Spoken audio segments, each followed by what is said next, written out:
Élèves de première S, bonjour. Dans cette brève leçon, nous décrirons le modèle de l'œil réduit et le mettrons en correspondance avec l'œil réel. Nous verrons ensuite comment on peut modéliser l'accommodation du cristallin. La lumière qui atteint l'œil traverse d'abord la cornée, qui est une peau transparente, puis entre à l'intérieur de l'œil par un petit trou, la pupille, limité par l'iris.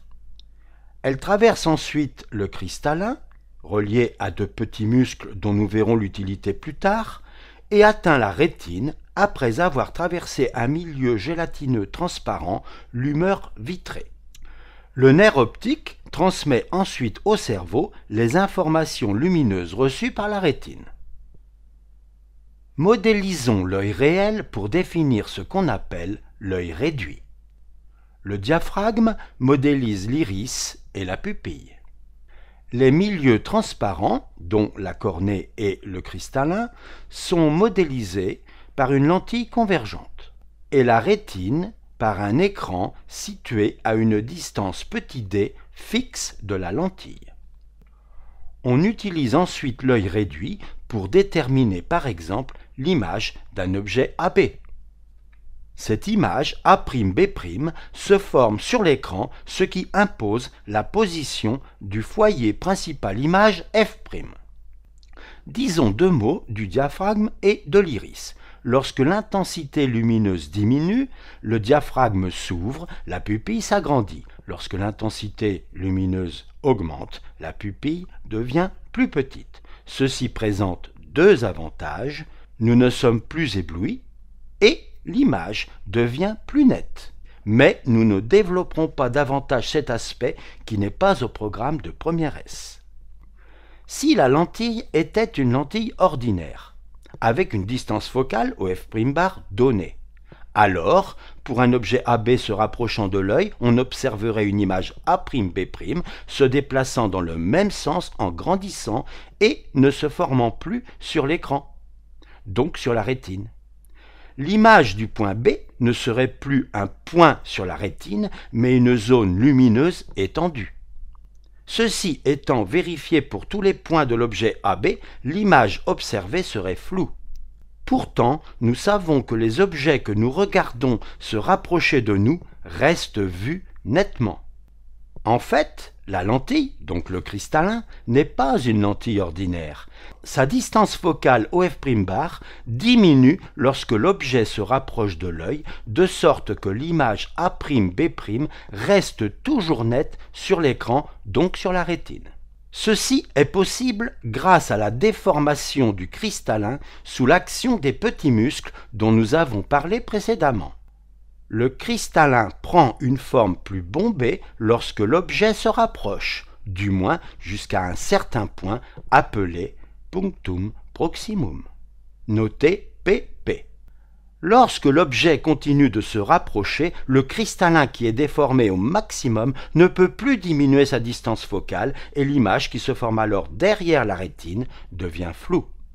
Donc, lorsque l'objet se rapproche de l'œil en restant dans la zone d'accommodation, l'image reste nette et sa taille augmente. Lorsque l'objet dépasse le PP en continuant de se rapprocher de l'œil, l'image continue de grandir, mais elle devient floue. L'image d'un objet situé entre l'œil et le PP est floue, car il n'y a pas d'accommodation possible. Le PP se situe à plus ou moins 25 cm suivant les individus et leur âge. Pour les objets situés entre le PP et le punctum remotum que nous noterons PR, situé à l'infini, la vision est nette car il y a accommodation. Lorsque l'objet observé est à l'infini, l'œil est au repos, les muscles n'agissent pas sur le cristallin. Lorsque l'objet observé se rapproche de l'œil, les muscles déforment le cristallin pour le rendre toujours plus convergent jusqu'au PP où la déformation est maximale. Faisons maintenant un petit exercice. L'œil d'une personne est modélisé par une lentille convergente, de vergence variable, placée à 20 mm d'un écran, donc de la rétine. L'œil peut accommoder depuis l'infini jusqu'au PP situé à une distance de 25 cm de la lentille. Calculer le domaine dans lequel la vergence varie. Commençons par l'objet à l'infini. Nous avons OA bar égale moins l'infini et OA' bar égale 20 mm que nous convertissons en mètres, 0,020 mètres. Écrivons la relation de conjugaison avec 1 sur OF' bar égale C. Ce terme, 1 sur OA bar, tend vers 0 quand OA bar tend vers moins l'infini.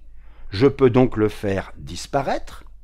Voici la relation qui m'intéresse, C égale 1 sur OA' bar. L'application numérique donne C égale 1 sur 0,020 égale 50 mètres-1 égale 50 dioptries. Étudions maintenant le cas où l'objet est au pp. Nous avons OA bar égale moins 0,25 mètres et toujours OA' bar égale 0,020 mètres.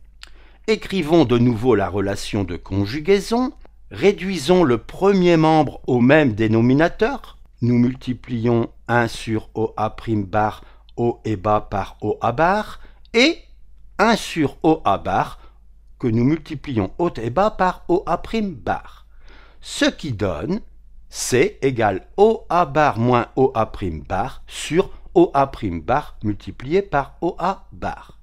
L'application numérique donne C égale moins 0,25 moins 0,02 sur 0,02 multiplié par moins 0,25. On fait bien attention aux signes. Ce qui donne 54 mètres-1, c'est-à-dire 54 dioptries. La vergence de la lentille, qui passe de 50 à 54 dioptries, a donc augmenté de 4 dioptries. Voilà, la leçon est terminée. À bientôt!